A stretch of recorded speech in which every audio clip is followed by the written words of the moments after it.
Alright guys, welcome to Unit 8, Lesson 1, which is Types of Chemical Reactions. There are 5 basic types of chemical reactions, and we're going to talk about each one of them individually. So we're going to start off with synthesis, then decomposition, combustion, single replacement, and double replacement.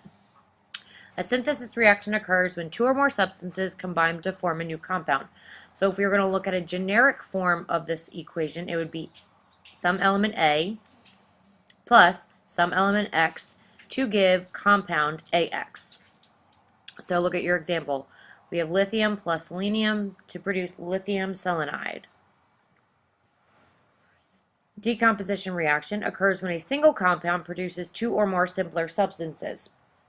So we have complex compound AX that is going to decompose and produce element A plus element X.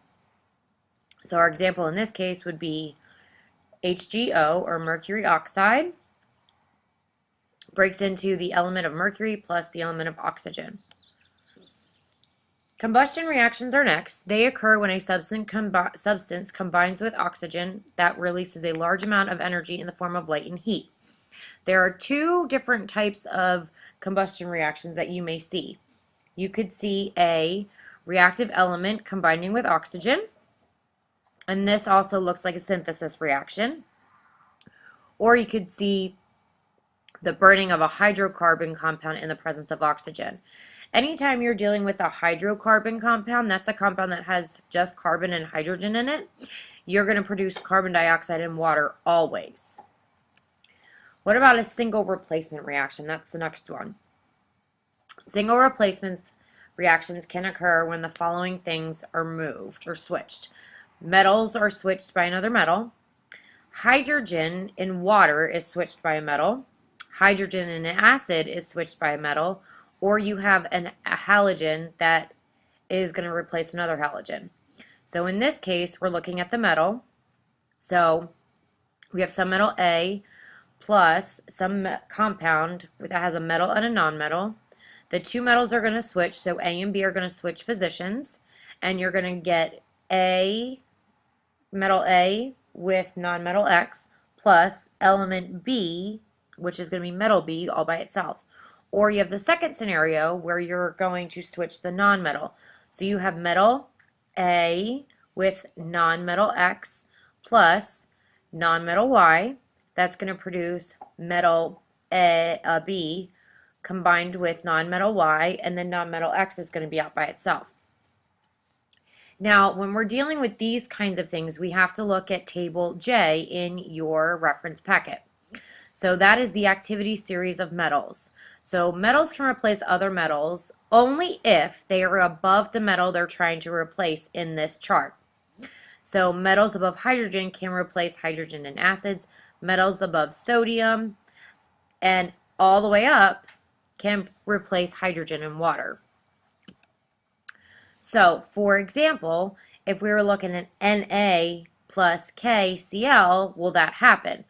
No reaction will happen in this case because if you look, Na is right here on the periodic table, and it will not replace K because Na is below K on the periodic table, or on this activity series, excuse me. Now let's look at the next equation. Manganese is trying to replace iron. So will this happen? Well, manganese is right here, and iron is beneath it. So since manganese is higher than iron on the activity series, it is more active, so it will switch positions, and you'll get iron by itself plus manganese oxide. The halogens work the same way. When halogens are trying to switch places in single replacement reactions, they will only switch places with a non-metal or another halogen that they are above, making sure that they are the more reactive out of the 2. So if we look at this chart, activity decreases as we go down. So the higher up they are, they can replace everything beneath it.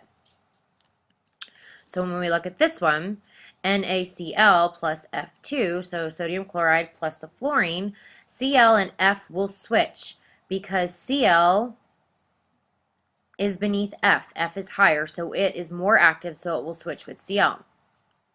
In this case, we're looking at magnesium chloride plus bromine, okay? Bromine cannot switch places with Cl because bromine is beneath Cl in the activity series. It's not more active than chlorine, so they won't switch positions. Now let's look at double displacement reactions.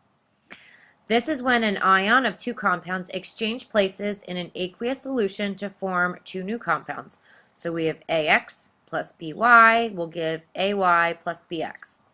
So basically what happens is that these two metals are going to switch places. And make sure you understand this, that one of the new compounds formed is usually a precipitate or a solid, an insoluble gas, or a molecular compound. And that molecular compound is 9 times out of 10 water. So let's look at practice. What kind of reaction is the following? So we have methane